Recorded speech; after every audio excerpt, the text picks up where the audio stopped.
kebanyakan para pendaki kalau udah ke Lawu itu setidaknya harus bawa orang yang lebih kenal. Sebenarnya itu peperangan merebutkan kekuasaan di situ. Ini yang saya tahu langsung dari Mbah Launya. Tadi dia cerita sama saya. Ini beliau ada Sabdo Palon itu marah gitu sama Brawijaya V karena dipercaya kalau di malam tertentu semua pada rapat di situ. Dan di dekat Ragukulit ada namanya Sumur Jolotundo. Dalam itu 5 meter. Itu bukan apa? Bisa pakai tali. Itu tempat ini juga Prabu Brawijaya V di situ juga. Anak putu dan istana marang wong tuwa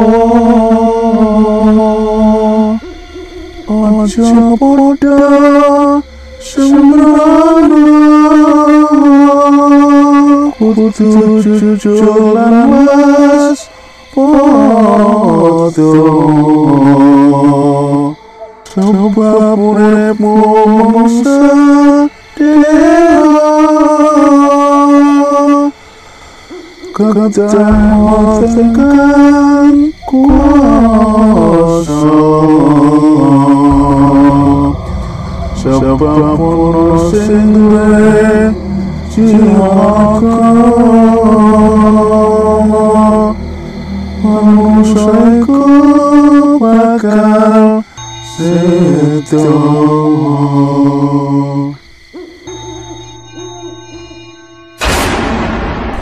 Assalamualaikum warahmatullahi wabarakatuh.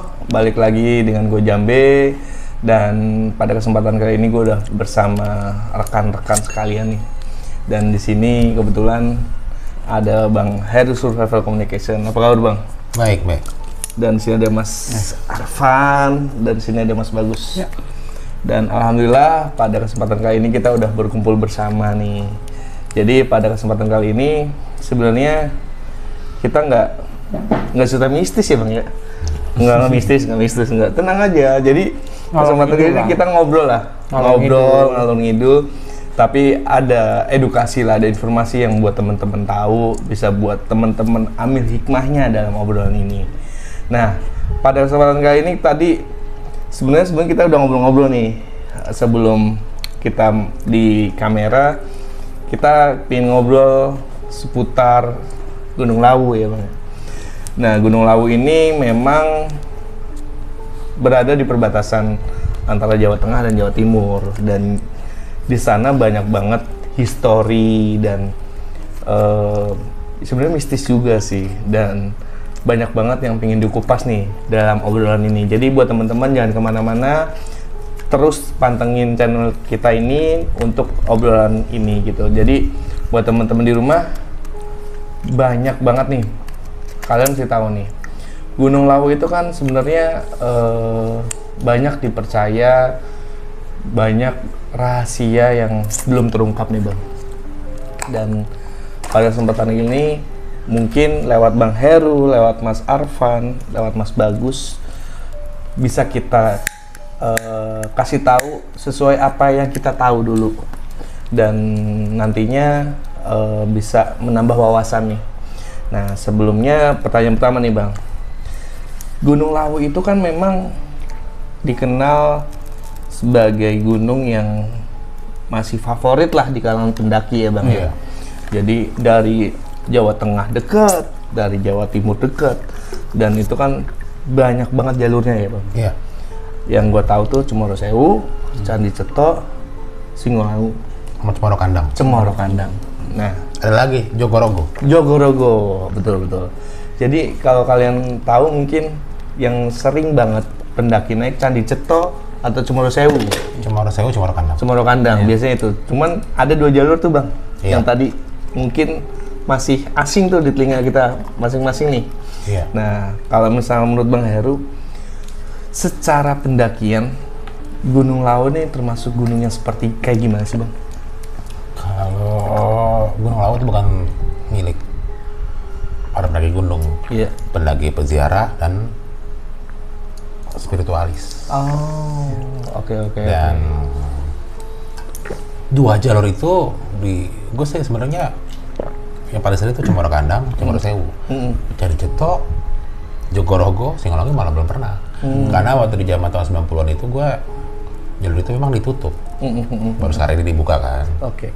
Emang pernah dikasih tahu, emang katanya itu jalur itu dulu jalur buat para peziarah. Khususnya ada hari-hari tertentu dan apalagi tiap tahun tuh namanya Malam Satu Suro. Dan kalau Jogorogo itu jalur paling terjauh. Itu dia berada di Kabupaten Ngawi. Nah di bawah Jogorogo itu sampai ke bawah lagi tuh perbatasan hutan Alas Ketonggo. Kalau nggak salah, mohon maaf kalau nggak salah kata. Kalau Singolangu itu di base camp itu via Sarangan. Ada lagi sekarang jalur baru. Gue lihat di medsos namanya Tambak Wata apa Tambak Sari, gue lupa, mohon maaf kalau nggak salah. Ada lagi jalur baru dibuka. Oke. Bisa tanya sama teman kita tuh si Anis tuh. Dari Senja Jakarta. Kemudian itu memang Gunung Lawu lengkap dengan sejarah historisnya ya. Di situ banyak peninggalan zaman kerajaan Majapahit. Dan paling terkenal itu peninggalan Prabu Brawijaya kelima. Suatu kerajaan Majapahit runtuh, meruntuh tuh ya. Nah, terus beliau mengasingkan diri dari yang Trawulan Mojokerto langsung ke Gunung Lawu. Perjalanannya panjang banget itu. Iya. Secara historis sejarahnya sendiri pun emang banyak banget yang bisa diceritakan sebenarnya Bang. Gunung Lawu itu sendiri juga dulu namanya bukan Gunung Lawu, namanya Wukir Mahendra. Jadi gunung itu kalau secara geologi, secara sejarah itu bentuknya dari laut, Mek. Silakan cari di Mbah Google atau Mbah Wiki. Oke, siap. Bebatuan yang di atas puncak Gunung Lawu itu batu karang sama persis, sama batu karang ada di laut. Itu secara batunya ya Bang? Iya. Yang ngomong orang geologi loh, bukan gua. Dan itu memang ada sejarahnya, silakan. Itu kan menurut sains. Menurut sains. Oke. Terbentuk dari laut. Nah, ketinggian 3265. Oke. Nah, kalau menurut pandangan Mas Arfan nih tentang Gunung Lawu tuh, sepengetahuan Mas Arfan atau yang Mas Arfan tahu seperti apa sih Mas? Kalau yang menurut Arfan tahu, Gunung Lawu ini terkenal dengan sejarahnya. Nah, apalagi kan banyak para pendaki yang hanya melihat dari segi sejarahnya, pengen tahu gitu kan. Apalagi kan tempat-tempat itu banyak peziarahnya juga ya. Dan situ memang yang tadi Mas Heru bilang, banyak yang orang datang bukan untuk mendaki doang, tapi karena ingin adat dan istiadatnya juga kan tetap terjaga juga sih. Memang banyak sih orang-orang yang dari Jakarta juga ataupun dari mana-mana datang sana cuma untuk ziarah gitu. Nah itu sih Mas yang Arfan tahu. Oke, siap. Nah, kalau menurut pandangan Mas Bagus nih, Gunung Lawu seperti apa sih Mas? Kalau dilihat sih Gunung Lawu itu ya mistisnya sih kuat gitu. Dan juga banyak ada yang giring pesugihan juga di situ. Dan juga sebelum nama Gunung Lawu itu kan itu anaknya Brawijaya 5 sebenarnya. Karena waktu itu juga anaknya Brawijaya 5 itu sering main di situ, istilahnya seperti itu. Ini kalau menurut pandangan spiritualnya. Iya. Itu aja sih yang saya lihat dari spiritual tadi tuh kayak gitu. Oke, siap. Nah, kalau kita lebih ngulik lebih dalam nih seputar Gunung Lawu nih Bang. Gunung Lawu kan memang banyak banget tempat-tempat, hampir tiap pos lah bisa dikatakan gitu ya, yang mempunyai nilai sejarah tersendiri. Dari Candi Ceto sendiri kita udah tahu itu sejarahnya panjang. Terus dari Argudung Mila, Sendang Derajat, Argo Dalam, itu semua banyak banget sejarah dan berbenturan yang berdekatan dengan mistis. Nah, kalau misalkan secara Bang Heru tahu, sebenarnya secara histori tadi, hubungan tempat-tempat tersebut dengan sejarah Majapahit sendiri seperti apa Bang? Ini dalam sejarahnya, ini gue baca ya, dan gue juga pernah ke Alas Ketonggo, diterangin oleh Sang Kuncen. Ini dulu Prabu Brawijaya 5, setelah era mau tanda-tanda runtuhnya Majapahit itu, dia ke Alas Ketonggo. Dia situ bermeditasi, melepaskan ageman tuh baju kebesaran. Kalau tentara itu istilahnya namanya PDL lah, pakai dinas lapangan atau pakai dinas upacara seperti itu. Kemudian dia jalan. Nah, ini mohon maaf nih mungkin ada simpang siur juga. Apakah benar via Jogorogo atau Candi Ceto? Soalnya waktu dia via Candi Ceto, dia nggak langsung naik gunung, enggak. Beristirahat, terus selama beberapa bulan tuh akhirnya bangun candi. Makanya di situ ada nama Candi Ketek, yang berbentuk kera. Itu berbulan-bulan. Nah, dari Candi Ceto terus jalan lagi, terus ada namanya Bubulak Peperangan. Nah, terjadilah tuh perang dengan Adipati Cepu. Sebenarnya kalau dibilang banyak versi ya, apakah itu perang ataukah berunding. Tapi yang setahu gue yang gue dengar sebenarnya sih mau berunding dari Adipati Cepu dan dari anaknya sendiri dari Patah. Cuman ada beberapa anak buahnya mungkin kelepasan panah atau busur atau gimana ya, akhirnya dar gitu loh berperangan sampai Brawijaya V bersumpah keturunan Adipati Cepu dan orang Cepu naik gunung ini akan celaka, seperti itu dulu ya. Dan memang di beberapa peperangan itu jadi peperangan. Terus ada lagi namanya Gobakan Menjangan dari raja-raja zaman dulu. Kalau berburu di situ, berburu menjangan kan Kijang tuh ya itu.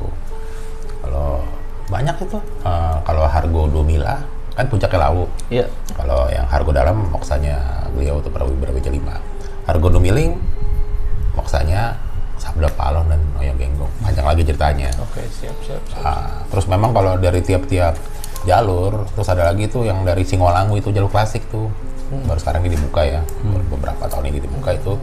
Ada namanya Watu Tapak. Jadi ketapak kudanya kaki kudanya yang Prabu. Terus ada lagi Tanjakan Penggik, ada Banyu Urip. Dan itu memang sebenarnya melimpah. Berarti banyak secara tempat pun, secara pos pun ketika kita mengetahui sejarahnya itu sebenarnya panjang ya Bang? Panjang banget. Dan itu masih menjadi saksi bisu lah kasarnya terjadinya sejarah tersebut gitu. Kalau benar mau lihat mah mesti malam satu surau ke sana. Kalau benar mau lihat upacaranya kan itu bagian dari budaya dan kearifan lokal kita. Nah, itu kan dari Bang Heru nih. Nah, tadi kan sempat nih teman-teman Mas Bagus menceritakan kalau misalkan Gunung Lawu itu adanya pesugihan, tempatnya pesugihan ya. Nah, bisa dijelasin nggak sih secara Mas Bagus tahu maksudnya seperti apa tuh Mas? Kalau yang saya tahu sih, kalau pesugihan di situ dia kayak minta tumbal itu sebagai kayak pekakak ayam gitu. Yang pekakak ayam di sini bukannya ayam dibakar gitu, bukan Bang. Jadi ini orang dibakar hidup-hidup, itu namanya pekakak ayam. Dan juga di situ macam-macam tumbalnya, ada yang minta baik juga istilahnya. Ada yang minta ya macam-macamnya lah, banyak gitu di situ. Makanya banyak yang sering ke situ ya harus siapin ya apa yang mereka minta gitu. Itu doang.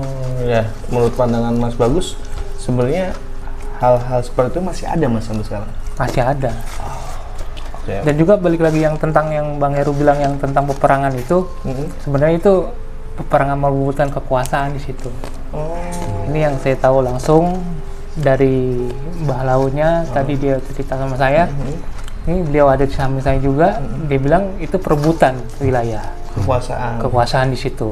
Siap. Dan juga yang Brawijaya V yang di Candi apa Bang, yang dia duduk-duduk di situ tuh. Candi Ceto ya? Candi Ceto. Nah, itu dia di situ bukannya duduk-duduk aja, cuman dia di situ berpikir gini, kalau misalkan gua nggak melepas apa yang ada di badan gua nih, nanti terjadi perang persaudaraan. Oh itu, harus ke Tonggok. Harus ke bawah. Siap. Tapi kenyataannya memang perang juga ternyata di situ gitu. Siap. Nah, kalau dari Mas Arfan nih Mas, Mas Arfan kan suka mendaki juga, ya kan? Pernah nggak dapat informasi tentang Gunung Lawu itu seperti apa yang Mas Arfan paling ingat deh? Paling ingat keangkerannya gitu. Kebanyakan para pendaki kalau udah ke Lawu itu setidaknya harus bawa orang yang lebih kenal. Gitu maksudnya Medan lah ya. Iya, ke Medan. Kalau misalnya kita orang Jakarta datang sana atau orang mana datang sana nggak bawa orang sana, bisa-bisa ya kesasar seperti itu yang Arfan tahu. Jadi intinya kalau misalkan di Gunung Lawu secara Mas Arfan tahu memang mempunyai istilah kita harus bawa orang yang lebih tahu lah Iya, ya, betul. agar nggak tersesat gitu. Iya, betul. Oke, siap. Nah, Bang Heru nih, lagi nih Bang. Tadi sepertinya kan memang ada cerita tentang sosok Mbah Lawu ya. Mbah Lawu ini kan memang banyak dari cerita-cerita yang kita tahu dari narasumber kah atau dari beberapa orang tentang sosok ini. Nah, Mbah Lawu ini kan memang sosok yang baik nih Bang, suka menolong pendaki. Nah, dan memang beliau ini memang bisa dikatakan penguasa dari Gunung Lawu itu sendiri. Katanya dari beberapa narasumber. Iya. Nah, kalau misalkan menyikapi hal itu tentang sosok Mbah Lawu ini, seperti apa Bang Heru? Sebenarnya bukan Mbah Lawunya, jadi Kanjeng Eyang Sunan Lawu itu, jadi begini ya. Jadi sewaktu, ini legenda dan cerita. Iya. Sewaktu Brawijaya V itu mau jalan ke Gunung Lawu, ada dua kepala dusun. Tapi kan mereka kan rombongannya bukan satu orang dua orang. Iya. Bawa penggawa, bawa para ajudan, dayang apa gitu ya. Bawa berapa senopati. Nah, itu ada dua orang tuh kepala dusun. Namanya Dipa Manggala sama Dipa Wangsa. Nah, dia bersumpah ya. Jadi memberikan bentukan komando apa istilahnya, bahwa yang Dipa Manggala itu, aku jadi pusing kepala gue. Jadi ini itu yang menjelma jadi Ki Jalak, yang banyak mendaki yang itu ditutup pada Gunung Jalak. Jalaknya warna badan itu gading. Iya, betul. Itu Dipa Wangsa.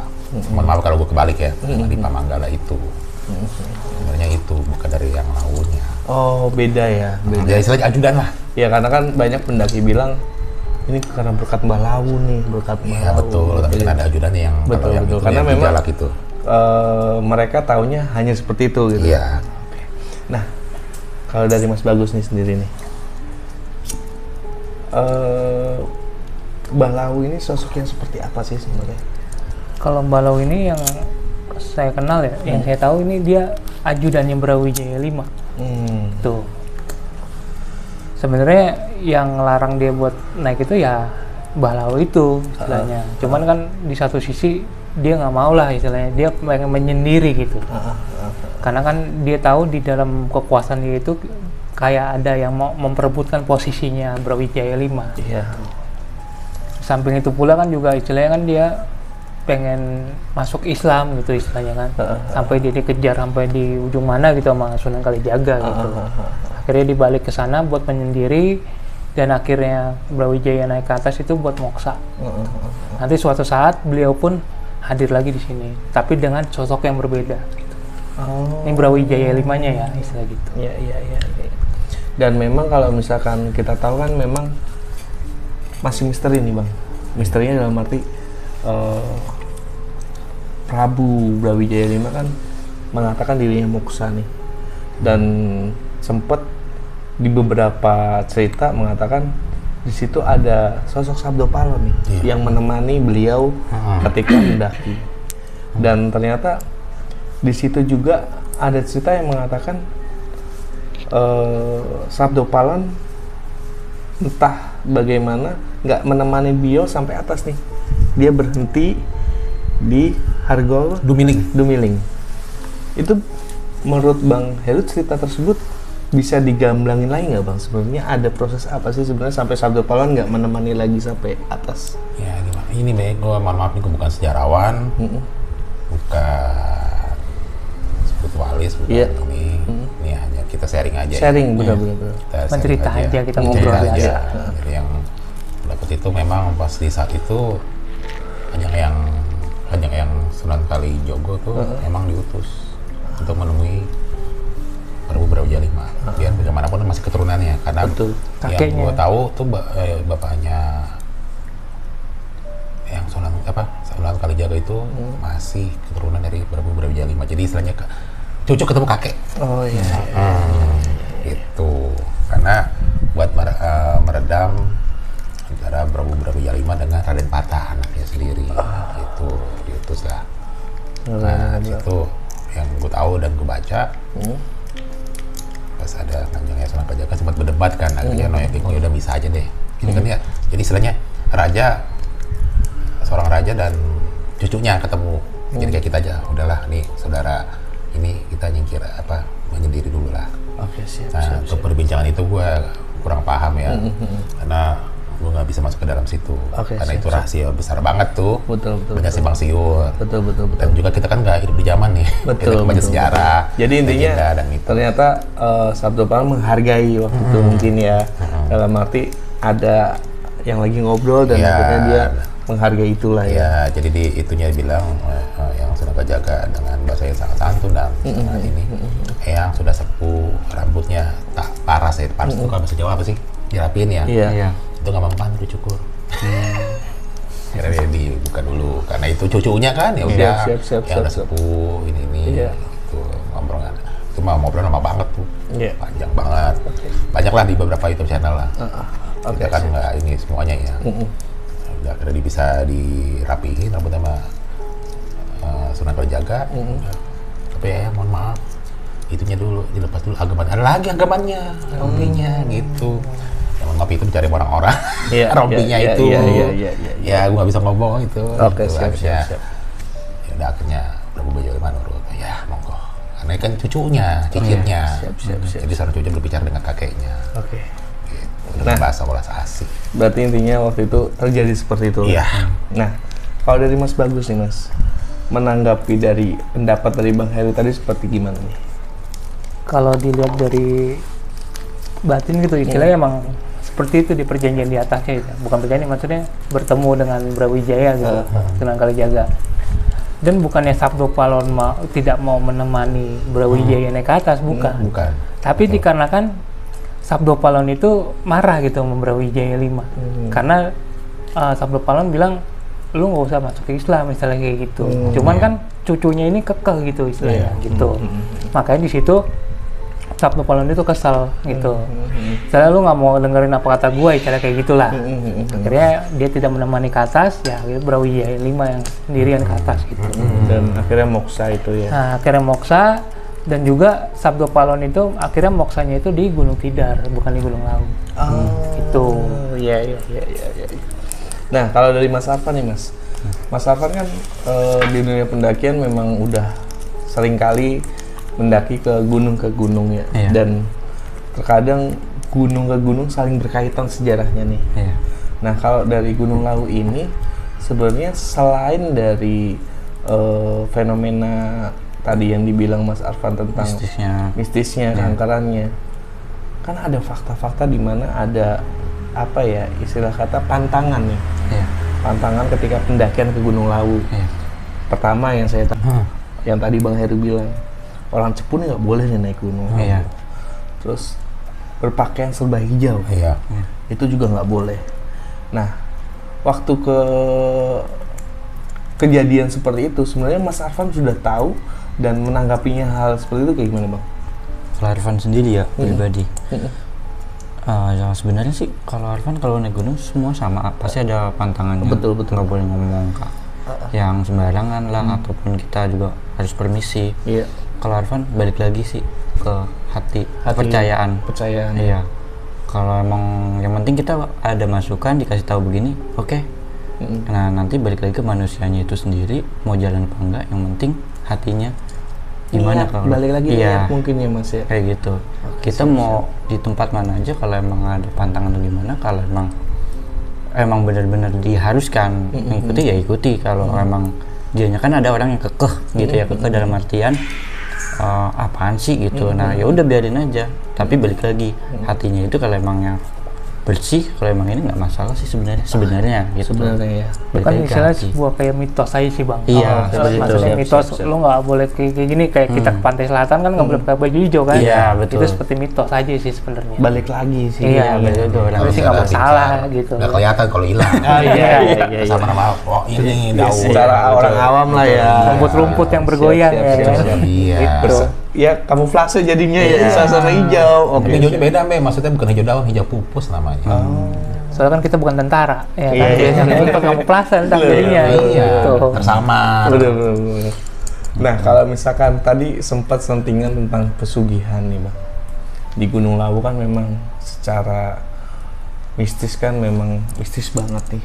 Dan tadi ada pesugihan yang pakai ayam bekakak. Sebenarnya pelaku-pelaku pesugihan itu mempunyai tujuan apa dan biasanya seperti apa mereka melakukan ritual itu? Sebenarnya sih tujuan mereka ya satu ya mereka pengen kaya, yang terutama, yang kedua pengen jabatannya diakuin lah lebih tinggi lagi. Yang ketiga karena masalah pasangan juga sih sebenarnya. Soalnya belum lama ini juga nanganin ya masalah kayak gitu istilahnya. Jadi ceweknya ini melakukan pesugihan tentang kayak gitu di Gunung Lawu, dan perjanjiannya itu dari Gunung Lawu tersebut dia minta tumbalnya ya bayi. Tuh. Tapi selain bayi ada lagi gitu, jadi kayak bekakak ayam ataupun macam-macam lah istilahnya. Tapi nggak cuma di Gunung Lawu sih, di gunung lain pun sama gitu istilahnya. Maksudnya Yang minta itu jin-jinnya gitu, Di lerengnya, bukan mbah launya. Di lerengnya ya, Mbak. Oke, siap. Karena kan gini ya, balik lagi ya, tadi gue sempat ngobrol nih sama Mas Bagus tentang Gunung Salak. Jadi kan memang dipercaya ya Bang ya, dipercaya setiap gunung itu ada kerajaan gaib. Nah, kalau di Gunung Lawu ini seperti apa Bang? Keraton ya. Dia bilang di bawahnya ada logo kuning. Oh, yang Telaga Kuning Bang Heru sempat cerita ya? Jadi mesti naik ke puncak dulu ke Dumila baru dilihat, bisa lihat. Jadi bilangnya Telaga Kuning itu kalau musim kemarau ya ini aja kayak padang savana aja. Iya, sabana aja. Sabana. Tapi kalau musim hujan bentuk danau. Danau itu buat minum gitu. Dan itu banyak susunan batu dan dipercaya kalau di malam tertentu semua pada rapat di situ. Dan di dekat Telaga Kuning ada namanya Sumur Jolotundo. Dalamnya itu 5 meter. Itu bukan apa? Bisa pakai tali. Itu tempat ini juga Prabu Brawijaya V di situ juga bertapa. Dan itu memang kalau di situ mau yang benar peziarah, yang benar-benar udah niat. Iya. Udah lihat, aduh malas banget. Iya. Takut ular juga. Iya, benar. Takut itu juga. Karena tetap aja basicnya gunung yang tempat habitat hewan-hewan liar gitu Bang. Iya. Siap, Banyak tuh ada Kan di alam bebas kita. Iya, benar. Apalagi Gunung Lawu kan terkenal pasar Dieng, pasar setan. Oke, siap. Oke, langsung ke Pasar Dieng nih. Pasar Dieng ini kan banyak banget cerita dari pendaki ini Mas Arfan ya. Tentang mereka tahu-tahu terdengar suara-suara pembeli dan penjual saling bertransaksi dan sempat dipercaya itu kan banyak batu tumpukan-tumpukan itu. Kita nggak boleh tuh memindahkan tumpukan-tumpukan itu. Mas Arfan pernah dengar nggak tentang cerita itu? Pernah dengar. Nah itu gimana Mas tanggapan Mas Arfan? Kalau tanggapan aku, Secara pribadi ya, secara pribadi. percaya Saya ya. ya, karena pengalaman waktu ke Merapi dulu ada kejadian, ada yang bilangin batu atau pasir Merapi nggak boleh keluar dari Jogja. Pada saat keluar dari Jogja ternyata betul berubah gitu. Karena emang untuk khusus orang Jogja aja. Begitu juga mungkin daerah Gunung Lawu ini gitu. Iya. Dan kalau misalkan Bang Heru cerita itu pernah dengar Bang tentang adanya pasar setan di Pasar Diengnya itu? Ya bukan dengar lagi, memasuki. Gimana Bang? Cerita sedikit aja. Ya seperti pasar, tapi pasar Tempo dulu. Tempo lama banget ada orang-orang yang pakai juga lain. Dan memang udah dibilangin sama Sang Kuncen. Kalau udah ini udah cukup lemparin koin. Kita lah ambil apa kayak daun atau batu. Cukup lempar aja. Sebagai alat tukar. Tapi kita jangan ambil. Iya, secara simbolis saja ya. Ambil, taruh lagi. Taruh Kayak lagi gitu. Siap. Dan mereka juga bahasanya bahasa Jawa kuno yang nggak ngerti. Bahasa peta. Ya gitu lah. Udah tinggal lempar koin. Bukan kalau kita kan nggak boleh ya. Cara kita normal ini kan nggak sopan kan. Emang apa sih gua? Maksudnya taruh di pinggiran gitu, taruh gitu. Mau koin kek, mau lembaran, Terus ada terserah. juga banyak lupa sih, kita cukup menghormati aja. Iya. Karena kan kita menghormati adat istiadat. Betul. Itu menghormati aja tuh, nggak boleh mengkultuskan itu. Tetap kita berdoa sama Yang Allah lah. Allah. Balik lagi semua utamanya Allah sih. Iya. Dan memang ada juga Bukan ada utamanya, emang wajib. Iya. ada juga anak kecil ngajak-ngajak main. Oh. Gimana sih kayak kita sama ketemu keponakan, ayo Iya. om jalan kayak gitu. Ya udah jalan. Itu dulu pasar setan itu, dulu situ sebuah perkampungan awalnya. Oke. Ini beliau sendiri yang bercerita nih. Iya. Jadi dibilang itu awalnya perkampungan, makanya yang tadi dibilang yang turunan Cepu itu nggak boleh naik, karena perkampungan itu masih turunan Brawijaya 5 semua. Perkampungan di situ. Oke. Dan itu anaknya yang pegang Raden Patah, istilahnya penguasa situnya. Tuh, dan kerajaannya si Brawijaya 5 itu nggak jauh dari perkampungan itu. Tuh yang tadi beliau bicara sama saya itu kayak gitu tadi. Bukannya saya banyak bengong ya, saya lagi ngobrol sama beliau nih istilahnya. Yang punya gunung hadir misalnya. Siap. Dukuhan, dusun. Iya. Ya sekarang percaya nggak percaya ya kan, Iya, terserah balik balik lagi. lagi. Iya, Ini benar-benar. menurut spiritualnya, Benar-benar. menurut gaibnya seperti ini. Nah, jadi kalau misalkan memang secara basicnya memang seperti itu kan berarti memang ada penjelasan secara spiritual nih Mas Luis. Iya, sekarang kita tuh mau ngupas, dan bukan mau ngupas, maksudnya cuma mau ngasih tahu aja nih. Iya. Selain ininya ada kayak gini-gininya juga Iya. gitu, bukan hal mistisnya yang serem-serem aja, bukan. Betul. Tapi sebelum hal itu terjadi ada sesuatunya di situ gitu. Betul. Dan kita patut menghargai lah, Iya, menghormati mereka lah Kan istilahnya. banyak juga banyak cerita dulu kan, misalnya ada pendaki pasang tenda di Pasar Dieng, mungkin keadaan mereka siapa dia nggak tahu, pasang-pasang, artinya pasaknya itu ya kenal pakai dia lah. Lapak Sampai kita dagang lah, istilahnya. lapak dagang. Ya karena kan Iya. penglihatan manusia itu kan terbatas. Iya, betul. nggak tahu kan, yang tegor banyak. Tapi ini mohon maaf nih yang tadi saya cerita itu tidak ada dalam buku sejarah. Iya. Itu ini berdasarkan apa beliau yang bilang gitu. Mhm. Tapi kalau emang nggak ada ya bukannya saya ngomong, beliau sendiri yang ngomong, benar, boleh benar, dicek benar. langsung ke beliau gitu. Iya. Dan mungkin buat teman-teman di rumah yang mempunyai ya kelebihan atau bisa dikatakan Indigo lah. indigo lah, Iya, ya hingga keenam. mungkin bisa lihat langsung lah seperti apa di Iya. sini sekarang gitu ya. Nah, kalau misalkan Gunung Lawu ini kan tadi sempet Bang Heru bilang beda sama Malam Satu Suro. Iya. Nah, memang kan sempet gue dengar tuh Bang, justru Lawu ini rame banget nih ketika Malam Satu Suro nih Bang. Iya. Banyak orang-orang yang menjalani spiritual sampai akhirnya Aku tirakat itu. pamit ke keluarganya, Iya. mereka naik Gunung Lawu. Iya. Itu bagaimana Bang emang?